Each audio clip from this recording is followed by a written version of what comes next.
have you seen? There's a gentleman who made a video. Here, I'll send it to you, Jamie, because I sent it to Duncan. It's pretty fucking crazy of what AI is capable of now by, come on, my phone updated, you son of a bitch. Come on.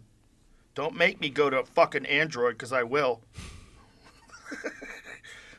This guy did this insane video where it's all completely AI, and everything he did, including his voice. It's here. I'll send it to you, Jamie.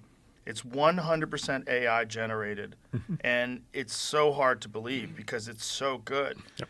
And it really puts you in this, when you're talking about cheap fake, I just sent it to you, Jamie, cheap fakes and deep fakes. Let's put the headphones on to watch this because it's so crazy. We're at that moment where you cannot tell. Right. And let's look at this one because it's pretty extraordinary. This is the best version that I've seen so far. This is completely AI. Labs to speak like me. It's one of our companies. So I can input any text and it will sound like me. Then I trained HeyGen with a video of mine. I input the audio file to generate a video based on my text. The video you are watching right now is the result. 100% generated in AI. What do you think of that? Guys, I know this might sound crazy, insane, but this... How crazy is that? Oh. That's your company? That's him. Oh, that's him. Yeah. That's the AI generator. Yeah, that's right. So it's two companies. One of them, the voice is ours, and then there's another great company called HeyGen that did the visuals. But yeah, no, that's right.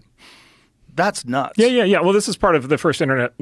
First internet election. Probably the first internet election will be the one that has this kind of thing actually in it, where people get tricked. Why didn't they do that with Kamala Harris? Well, it turns out they would have done an amazing job. They could have really knocked it out of the park with a solid speech. They didn't. Yeah. Just have her say it on the internet. Yes. Just have a bunch of viral videos of her speaking so eloquently and perfectly. One would think, exactly. That's the fear of the future, right? Yeah. And so, I think that's going to be the kind of thing that's going to happen in terms of the dirty trick side. I think that that will be a part of it, right? There's always some way to try to game these things. Just have the most brilliant writers formulate.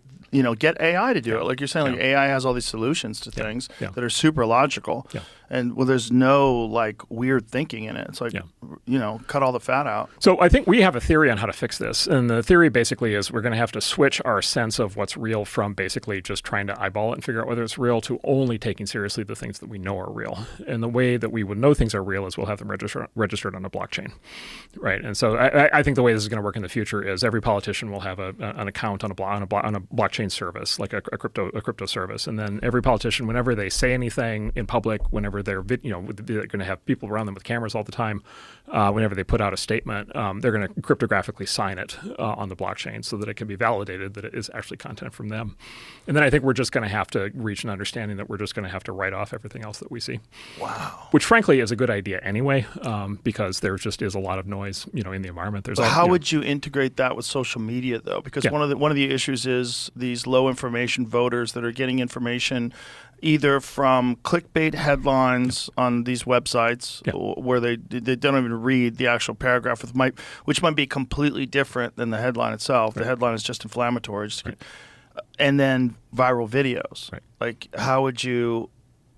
So the thing is, so that's already happening even pre-AI, right? And so I would say that's a pre-existing problem, and so we can't. And by the way, that's been happening for a long time. Newspapers have been scandal sheets forever. If you go back hundreds of years to the first newspapers, they were running all kinds of scurrilous. The first newspaper was a scandal sheet of the Vatican, in the year 1500. And it was all these terrible rumors about the Pope and the bishops and all the cardinals and all this. That was the first newspaper. That was the very first newspaper. Was in the Vatican, and then all the American colonial newspapers were like that in the Revolutionary era. It was all crazy rumors and innuendo and people accusing each other of. There was a famous election in 1800, which was Jefferson versus Adams, that we think of as these super upstanding, upright people, and they're just smearing the crap out of each other in their respective newspapers, right? Because they would actually own newspapers in those days, and then they would just attack each other. The more things change. Ben Franklin, printed newspapers before he became a government, and he created 15 different sock puppets.